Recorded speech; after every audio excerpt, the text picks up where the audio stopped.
Good evening. Thank you for joining us. This is Live with Faye and Faye. So, things that we must discuss about COVID and the vaccine. India reporting now well above 1 lakh cases every day, 630 deaths in the last 24 hours. Now, it could be argued, like I've said over the last couple of days, that those 630 deaths could have been avoided if we had vaccinated more people. But there are several things to take into consideration when we talk about the vaccines. How many vaccine doses are we manufacturing? Do we have the ability to vaccinate more people? Now, there are state governments who've asked for a couple of things. The Maharashtra government, the Rajasthan government, the Delhi government, and the Indian Medical Association has asked the central government to widen the scope of the vaccine to everybody above the age of 25 or 18, depending on whose letter you're reading, really.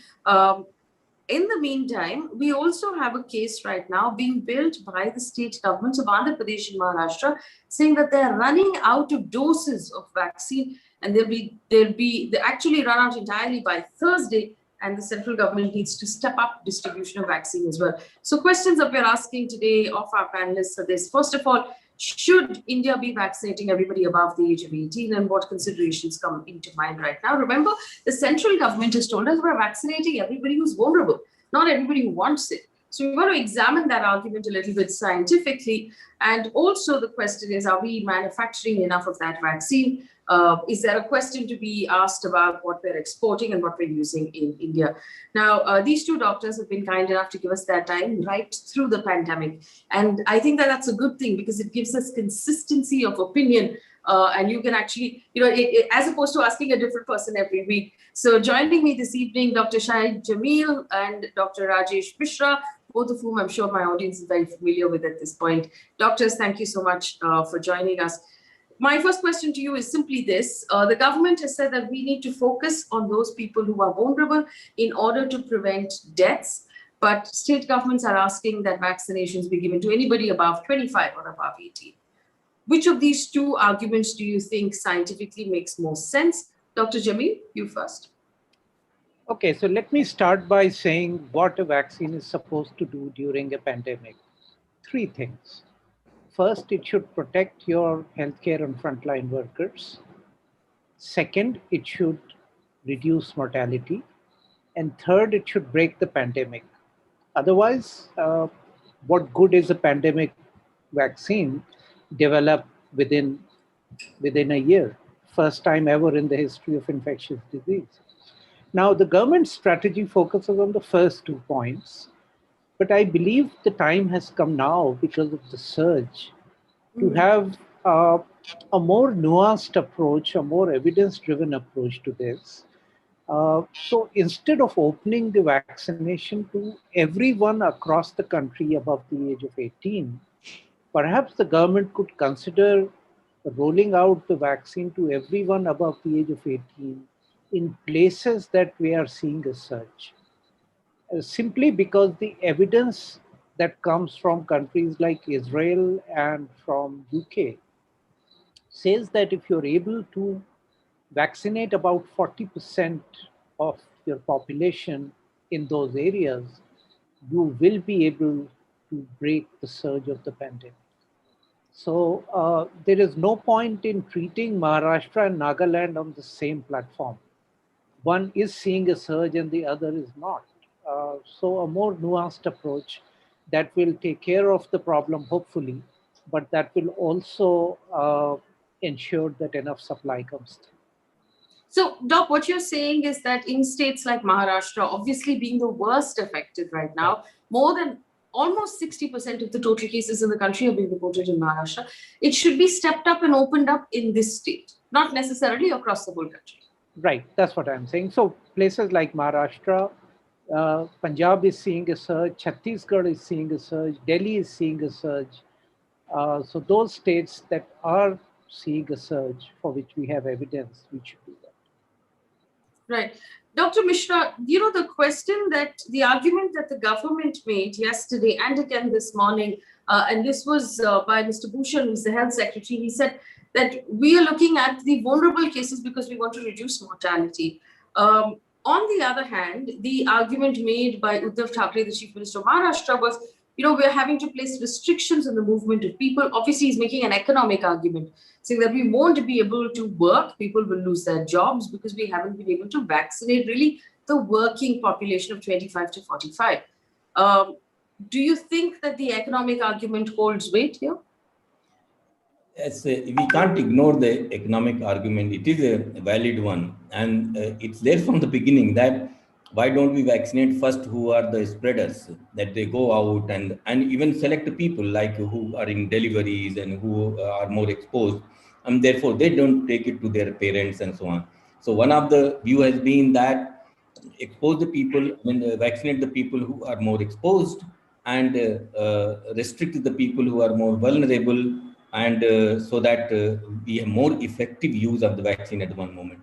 But at the same time, I think as a government, it will be very hard to buy that argument, although there's a merit in that. They would simply say that let's protect first the vulnerable. So it is something, but I think what Shahid said is very, very true, that we shouldn't treat India as one uniform bag of things. We have so many geographical, and we are so proud of our diversity. So do we. We should take the cognizance that even in terms of pandemic, there may be pandemic up in Maharashtra and somewhere else is not a problem. So we should make a sensible information-based decisions, that in some places more vaccinated, some places maybe they can wait and a little bit of restriction will help.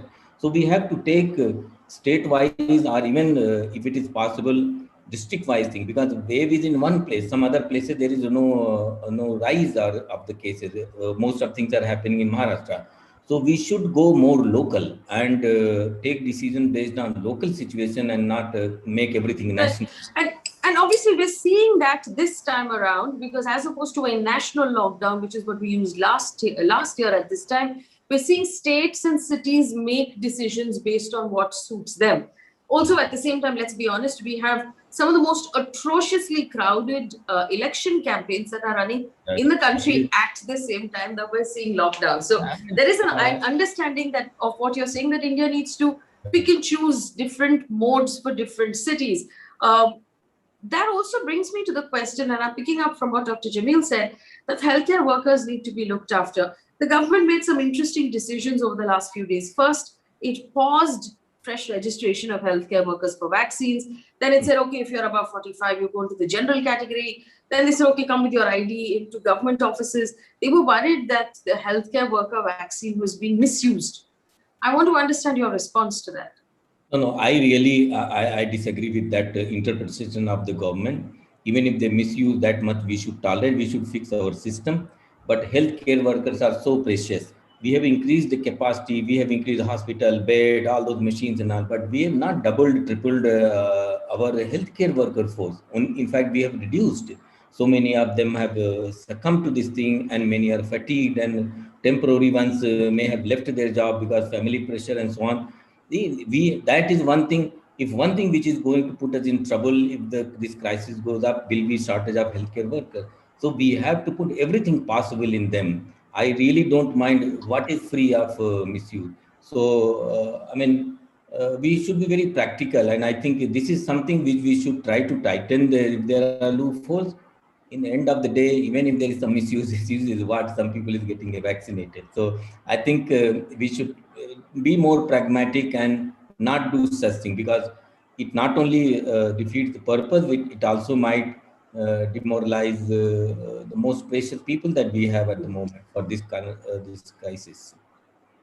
So that's an interesting argument that Dr. Mishra is making, that misuse here doesn't mean someone is running away with a box to sell it. This just means that somebody else is getting vaccinated, which isn't necessarily such a bad thing. Many states are asking that open for everyone in the and we are there. We are recruiting volunteers for the vaccine follow-up and all. So there can be anything in that. So there are many ways, and I think since the government is saying that there is no shortage of vaccine, we should take little bit more pragmatic approach over this thing. Faye, let me add to what my friend Rakesh has just said. I think he's been he's been very mild about this. I think it's an atrocious decision. Yeah. Right. It sounds as if you're penalizing health workers, that, you know, you had your choice for the first month, you didn't take it, so you have lost your turn. Now get back at the back of the line. Yeah. I think that's an atrocious decision. These are people who are putting their life on the line every day, and we are worried about wastage of a few vials of vaccine. And as Rakesh said, the vaccine, nobody is selling it. The vaccine is going into some person, Yeah. and that person is protected. Uh, Going back to the economic argument, let me also add something to it. You know, the the private cost of getting ill, if that private cost is going to be very high, uh, then people will avoid getting ill. But if the private cost of you know not not getting ill is high, then they will not care about it. Now let's look at it this way: if you don't give it the vaccine to people who are going out every day to work in an area where the surge is happening, uh, then that person is going to worry more about getting his next meal instead of protecting himself or herself with a mask. And this will spiral out. So besides the economic argument, there is also a very logical scientific argument to vaccinate people in surge areas who are going out and looking for work, and taking care of your economy. Doctors, I want to ask you right now about the reported shortage of the vaccine, which has now come out of two different states, Maharashtra and Andhra Pradesh. Maharashtra has said that they will run out of the vaccine by Thursday because they don't have enough doses. I also want to tell you here that I have had several conversations with people within the Maharashtra government who told me, without asking me to keep their names off record, that they have been sending repeated requests to the central government over the last 1 week, saying we've stepped up our vaccination because of the number of cases, we're running out. And the response they have received is, when you finish, when you've run out, tell us, we'll send you more. But their whole point is, then it'll have to come to a halt at some point. If we run out and then tell you, and then you send it to us.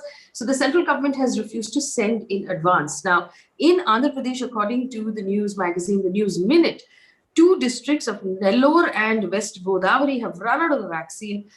This Chief Secretary of Andhra Pradesh has written to the union government asking for 1 crore doses, following which on the 27th of March, the GOI responded saying that 1.57 lakh doses will reach them by the 2nd of April. So there is a gap there that will cause a pause. How worried are you about this sort of erratic supply, let's call it, of vaccine?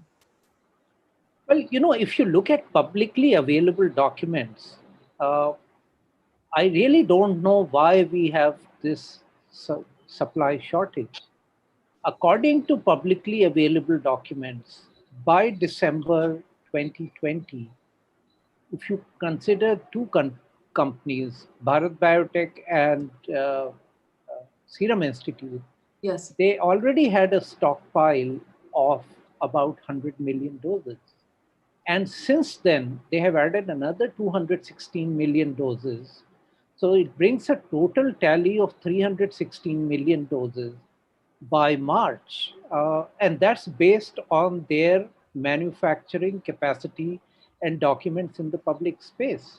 Now, it's 31 crore doses, roughly? Right. So 316 million would be 31.6 crore doses. Now, if you look at what India has used, till today, India has used 8.7 crore vaccine shots for domestic use. And India has given out 6.4 crore as donation, as commercial deals and all of that. So it still does not account for something like 16 crore, 16 crore vaccine doses. Where are these missing doses? They must be somewhere. So, where is the shortage? I don't understand this. This is based on public documents. No, And if you want to read about it, Observer Research Foundation has written a piece on it just today. I'm quoting from there. the government is also claiming that there is no shortage of vaccine. I guess health minister gave an interview today on NDTV that there is no vaccine shortage and we'll supply. So I don't know what is the confusion, but I'm assuming that there is no really supply at this. In fact, all of us are trying all out to increase the vaccination speed. If there's no vaccine, then how to increase that one? So there's something. But also, when the health secretary, Mr. Bhushan, made that statement that we are prioritizing those who are vulnerable because over the next few months, based on the delivery of and availability of vaccine, we will then give it to only those who need it. That suggests that we are not flushed with vaccine, Dr. Mishra. That we are we're rationing it out. Would that be a fair statement? Well, I mean, in the end, there will be some limitations somewhere, but I just like now just Shahid said that if we have 30 crore target and we have these many numbers, so I don't see this. We've only used half of it, according to public documents. So I really don't understand where the rest of it has gone. Is it sitting with states that are not using it? And if so, it should be diverted to states that want to use it. So what you're telling me is that so it can only now be one of these few things because we've manufactured enough to cover what we need. So either these states are lying about the fact that they don't have it, or the process of getting it to the right state at the right time is faulty. It's one of these two things, right? Or the government hasn't purchased enough from the companies and it is still in their freezers. Well, I want to just quote some of the statements made by Adar Poonawala, the CEO of the Serum Institute. He spoke with NDTV and a couple of other channels yesterday. One of the things he said is that the production capacity of making the vaccine is currently, and I quote, very stressed, to put it frankly, because the Serum Institute needs 3,000 crore rupees to make up for the shortfall of the deal they have made with the government at a very heavy discount. So he's talked about the fact that they want to be able to produce more, but they can't afford it right now because it's costing too much money. And the deal cut with the government is actually too low to justify. But do you think that this is a point, a point when we need to ramp up that capacity? And if there is a 3,000 crore rupee shortfall, which, let's be honest, isn't a lot of money from the central government's point of view, this should be top priority, Dr. Jameel? Yes, I mean, and it's not just Serum Institute. Even Bharat Biotech has asked for 750 million Indian rupees to boost its capacity in both its Bangalore and Hyderabad plants to be able to manufacture the doses that the government wants. Now, the fact is that these people are selling it to the government at 150 rupees a dose. So if the government wants them to subsidize vaccine for use in the country, then the government must support them with funds. Yes. I mean, these are all private companies. They are not there for charity. They're also there to make a buck. So let's understand this clearly. And a related point is that it's very nice that the government is making sure that the vaccine is very affordable and all. But I certainly have an income where I can afford a vaccine at 1,000 rupees a dose. I shouldn't be getting a subsidized vaccine at 150 rupees a dose. It's really interesting that people living in multi-crore apartments in Mumbai are driving to vaccine centers in their BMWs and getting 150 rupee vaccine. Yeah. How does that make sense? So you're suggesting a full value vaccine available in the market for commercial purposes as well? If enough vaccine is available, yes, please go ahead and do that. That will also induce these companies to invest and make more. Otherwise, they will ask for your 350, 3,000 crores or 75 crores to be able to support the vaccination program. Yeah, I think that's a very good idea too. And in fact, we have been saying that those who can afford, they can pay. Those who can't afford, they should be. We have to see that most people are vaccinated quickly. If subsidizing the cost reduces the speed, then that's not a great idea to do. Yeah, So, either that, or say that the government is going to yeah, subsidize for everyone and exactly. compensate the companies accordingly. Yeah. You can't See, have it, somewhere in Both between. ways. yeah, yeah. See, the cost of one lockdown, even for 1 week, will be huge. So I think that will offset the cost of all what we are talking about the money. So in a way, that makes business sense as well. No, I also want to ask you about all of the money that has been, we saw the budget for health actually be boosted substantially in the union budget. There is the entire PM CARES fund that was collected all of last year. At this point, we need money to be spent on increasing capacity of making vaccines. We need, let's be honest, if Maharashtra is any indication, we're going to need oxygen cylinders, which Maharashtra is at a shortage for. We're going to need more ICU beds. We're going to need more ventilators. We're right back where we started. Somehow we've not used the last 1 year to sort of prepare for a second wave. We just pretended like, okay, we're done with this now, let's move on. Has there been a judicious use of time, money, resources in the last 1 year to prepare for what seems like a really harsh wave that is coming at this point? Dr. Jameel? Well, hindsight is always 2020, but yes, I mean, we did well in building hospital capacity, in building bed capacity. There was no need to dismantle it uh, when it was not being used. I mean, India does need extra healthcare capacity, and they could have been, you know, utilized. Healthcare capacity has to be such that it can take care of your immediate needs, but then it should also be able to tackle any surge. And yes, you're right. We're back to where we were. Uh, Hmm. And what I love what you said about the fact that hindsight is 2020, but right now in the year 2021, we have all of 2020 as hindsight to I know. learn from, and somehow that 2020 we have not learned from. We're not at all prepared. I mean, reports coming out of Maharashtra. And Dr. Mishra, if we look at the pattern, it was Maharashtra first, then it was Delhi, then it was, this is the pattern we followed last year as well in terms of reporting cases. So if Maharashtra is any indication, are we going to see these kind of numbers now across the country? I wish not, but something of the trend certainly we will see. In fact, we are seeing in smaller forms, like even in Telangana, everyday cases are increasing. If you compare in past couple of weeks, it has gone several fold. Whether we are more testing, whether we are whatever, but cases are increasing. And it is really, I don't know, there is proper rationale to understand why the same geographical pattern appear, that first Kerala, then Maharashtra, then something. I'm not able to figure out how it is. But one thing is sure that the cases will go up many fold in other places, and I only hope that it doesn't go like Maharashtra.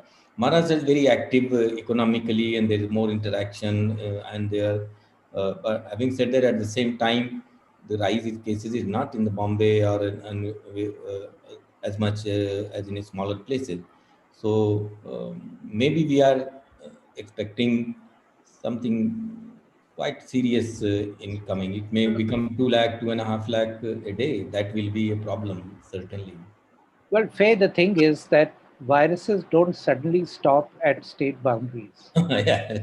uh, you may be able to stop viruses coming into the country by putting in measures. We've tried to do that and we haven't been able to stop. So now, for example, the UK variant, and this is government's own admission, that the UK variant comprises 80% of the virus that's coming from Punjab. Mhm. And we know the deep links between Punjab and that part of the world. Uh, so obviously it came in through international travel and it has now spread in the community. Similarly, the double mutant, which has been reported at 15 to 20% in Maharashtra, is not going to stay in Maharashtra, within Maharashtra. It will move out, and it will move out in all directions. If that virus has better infectivity, if that virus is able to evade immune responses just a little better, it will give it just a little more advantage to spread. So it will spread. And I don't know if you have seen the interview of Professor Brahmer Mukherjee from Michigan. She had an interview with Karan Thapar, I believe, today or yesterday. Yes. And she has predicted that India would be seeing about 3 lakh cases per day by the end of May. That's a very, very scary thought. I don't think any of us should be caught in that. Well, we also have information that it's coming in from sources across the world, like Gavi Alliance is a public-private partnership that works in vaccines for developing countries, that has said that because India is seeing a spike in cases in India and a ramped-up vaccination drive, that many of the developing countries that were relying on India for the vaccine are getting fewer and fewer doses than they had asked for in March and April. So it does suggest that there is right now a bit of a crunch based on what we are going to sort of export in our vaccine diplomacy and what we're going to prioritize for India. I also want, if you would please, help us understand what wastage is. We've heard the central government mention it a couple of times, that states are wasting vaccines. Why would vaccines be wasted? How does wastage actually happen? And how do we stop that? So the vaccine comes packaged not in single shot vials, but every vial contains 10 doses. And once you open a vial, you have to consume all 10 doses within a short period of time. Now, let's say that at a vaccine center, instead of 100 people showing up, only 91 people show up. Then 9 doses are going to be wasted. Okay, so that's in very simple terms what wastage means. Wastage doesn't mean that somebody's throwing them down the drain. It's just that that's the nature of the vaccine, that when you open a 10-dose pack, you can't store it. It has to be used. Yeah, and that's why maybe we could have a system where at the end of the day, the hospital puts out a message on a common group saying, hey, I have 9 doses of vaccines available, come and get it. Yeah. It doesn't matter what age you are. Absolutely. So Dr. Mishra? Shahid he explained it very simply. And so we are doing, of course, ours is a study thing. So we are having volunteers to vaccine follow-up program. And we don't open a vial unless there are 10 people sitting in the hall for vaccination. So we'll not open it because we know you're wasting 1 dose, you feel very bad. So I think the center should be educated with this, that let 10 people come and then you open a vial. We are not vaccinating thousands and thousands, 100, 200, and this kind of our country, even a tea shop has this kind of handling of crowd. So we will be able to do it's just thoughtless way of operating. Just keep mechanically doing, and 9, 8, 10 doses are wasted. That's not nice. So that is, I think, just a matter of how they are trained. You shouldn't open a vial unless there are 10 people sitting there. But Dr. Mishra, in your opinion, will solving the wastage problem in any way ease our shortage problem, or the numbers are just too sharp? No, that is too small. I think we are using it as in a very exaggerated way. That's not going to be a factor. Factor is, there is when you consider the global scale, there is a shortage of vaccine. It's not that vaccine being in India, that being producing here, we have certain advantage. But somehow, whether the government is not paying or there is a supply or some confusion, there is some kind of apparent shortage, but it should not be there. And all these guys are talking that they are going to ramp up. And as we discussed earlier, I think their ramp up facilities should be funded so that we have enough. And I mean, government, if they can arm twist them to give the vaccine at 150 rupees, which I was surprised that it came at that price. They can also have a deal that for next 10 year, you will give vaccine 50% of your production cost or something, whatever vaccine is required for the country a certain way. I think those are trivial things. And the money we are talking about at the government level is not something which we should be worried at all for the thing where something which can even avoid your lockdown situation, which costs so much. Already in Maharashtra, what stress it is causing to large number of shops and street vendors, and they are such a huge number, and it's really painful. The vaccine can save that. That's a very good investment. So we've got just now a press release from Central Government Ministry of Health and Family Welfare saying that all employees of workplaces aged 45 or more to be vaccinated at their workplace vaccination centers. Is this a good thing, bad thing? Is it going to help? I want your reactions on it. Good thing. Yeah, it came today. Actually, I was talking to. Yes. I was in conversation with Apollo Hospital. We were some meeting organized by something, and at that time this message came, and people were very excited. So actually now you can come with the, because now government is also confident the vaccine is safe. So maybe some one ambulance or something. It can, I think this will help certainly. Yeah, I'd like Shahid to speak here. No, definitely it will help. I mean, I can tell you that last Sunday, Ashoka University organized a camp on campus where everyone above 45 could come in and get the vaccine. And it was given by the university, so it was free of cost. And that was mainly to protect, workers who come from outside, who serve in the housekeeping, workers who serve in the cafeteria and the residential halls, and also staff and faculty. So yes, it's a good idea.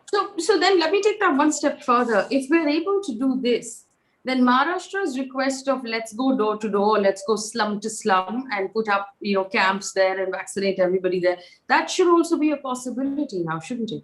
Oh, I'm sure it will come, because see, let's not forget that. So actually, in the beginning, the way we started, that some healthcare worker were not coming forward and so on. Remember, this is emergency usage approval. We have forgotten all that.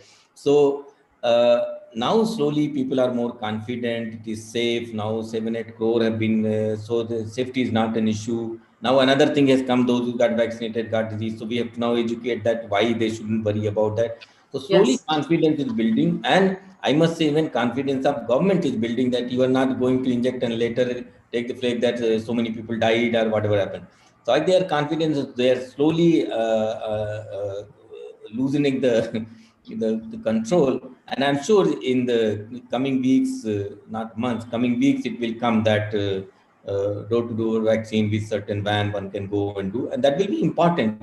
Asking 60-year, 70-year, 80-year people to go somewhere, sit, you are exposing them much more than actually product. So it's much better. You can ask for this, like for test, there will now in Hyderabad test is available. You pay some 100 rupees extra, they come and collect your home. So what is big difference in vaccine now? And see, we know that it is safe. So I think that will happen, and that's when the innovation and our Jugaad system will kick in, and large scale vaccination will take place. India. Yes, that sounds like a great idea. A vaccination van that goes around, and you can refrigerate in that van. We know how that works, and you can basically get people vaccinated. Make sure you also have ice cream in that van, so that anyone who takes a vaccine gets an ice cream. It'll be a great incentive to. In this weather, that's an excellent idea. This is obviously going to pop up. Rajkumar Lakikant has written to me saying that I have heart and blood pressure problems. Is it safe to get vaccinated? I don't think we can ever answer this question enough. Dr. Jameel? Yeah, yes, as far as I can see, yes, it is safe, but please do consult your cardiologist. So finally, it just boils down to the, yes, Dr. Mishra, I saw your hand go up though. Is there something you'd like to add? Other than ice cream, is there any other No, incentive? I liked what Maybe he Shahid wants to add said. lollipops too,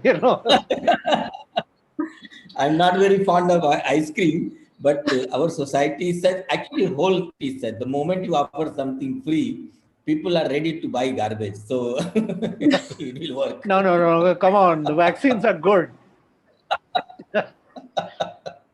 So, Faye, I do want to add something. There is Yes, please. another way to boost supplies, and that is to allow other vaccines to come in the market. Yes. Yeah, that's There good are one. two Yeah. vaccines, Johnson and Johnson and Sputnik, which have been approved in other countries. Sputnik is actually being used in more than 40 countries now. There is efficacy data available on it. And our regulator wants bridging trials. Uh, Sputnik has already firmed up partnerships with Indian companies to manufacture about 800 million doses in India. Now, it beats me if Covishield uh, could be approved for emergency use without bridging trial data.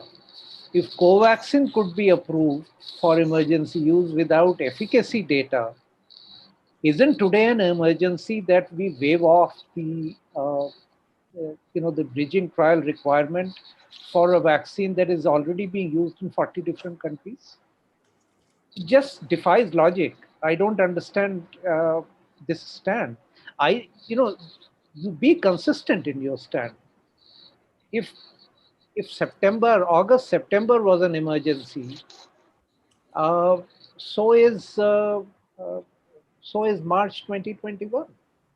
It's really is very important thing, and it gives a solution. I mean, we were all praised for regulatory agencies for taking this chance, and now since they have been proven successful, they should allow it, and that will ease the pressure. Let everybody get vaccinated, and see, the basic thing of vaccination is that how fast you can vaccinate how many people.